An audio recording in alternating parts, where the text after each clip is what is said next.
ACFM, l'État Mambo.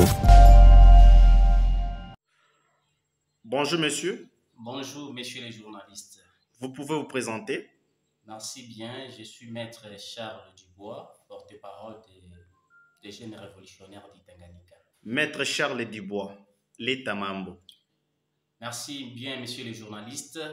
Nous sommes le 15 mai 2023, une date tant attendue par tous les pêcheurs de l'Afrique, du pays du Grand Lac, par rapport à la décision de la fermeture de la pêche sur les lacs Tanganyika, une décision prise collectivement par tous les 4 pays riverains du lac précité, à savoir la République démocratique du Congo, la Tanzanie, la Zambie et le Burundi. Cette décision est l'économie générale de la charte dûment signée en date du 16 décembre 2021 à Kigoma. Cette charte aspire à réglementer désormais la pêche sur les lacs Tanganyika, raison pour laquelle nous sommes aux aguets pour voir ce qui va se passer, parce que en date du 3 mai 2023, le ministre national des pêches et élevage a signifié au Premier ministre de la République démocratique du Congo la fermeture des activités de pêche sur les lacs Tanganyika allant du 15 mai jusqu'au 15 août 2023. Donc, vous comprendrez que c'est une décision qui touche plus de millions de pêcheurs ou de personnes œuvrant dans ce secteur, et elle a été jugée impopulaire par tous les élus, donc le député de tous les 4 États riverains précités, mais également jugée aussi impopulaire par toute population.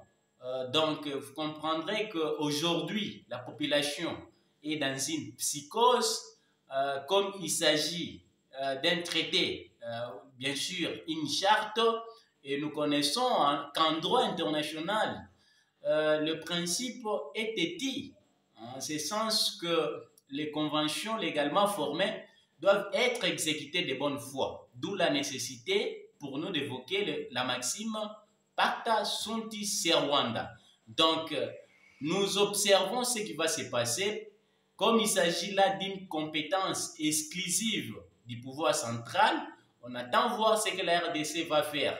Parce que ce soit au niveau provincial, il y a eu les voix qui se sont élevées, les voix des élus provinciaux qui n'ont pas aussi cautionné cette décision. À Tanzanie mêmement, bien que lors de la signature de cette charte, tous les États étaient bel et bien représentés, notamment pour la République démocratique du Congo. Nous étions représentés par le ministre national des pêches et élevage, son Excellence Adrien Bokele. Je pense que pour la RDC, on attend voir ce qui va se passer au niveau du pouvoir central, parce que c'est une matière exclusive au pouvoir central. Mais ce que je peux à mon niveau demander à toute la population, mais également à toutes les autorités, c'est une bonne décision. Il faut seulement bien l'encadrer.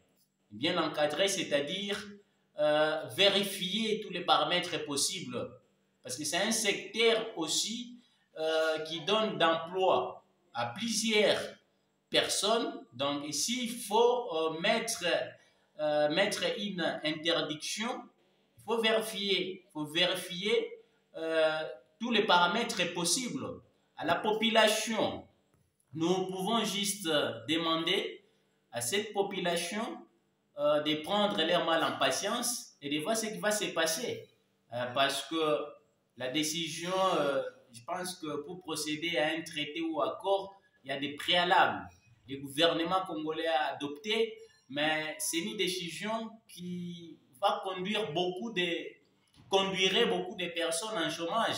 Donc, observons donc ce qui va se passer à cette date, mais nous sommes flattés par le fait que jusqu'à preuve du contraire, nous n'avons pas encore aucun communiqué confirmant la fermeture de cette activité. Donc, la décision, elle est meilleure, il faut seulement bien l'encadrer. Meilleure pourquoi? Parce qu'elle permettra au lac Tanganyika de restaurer son stock ou multiplier la reproductivité. Merci. Merci beaucoup. ACFM, l'État Mambo.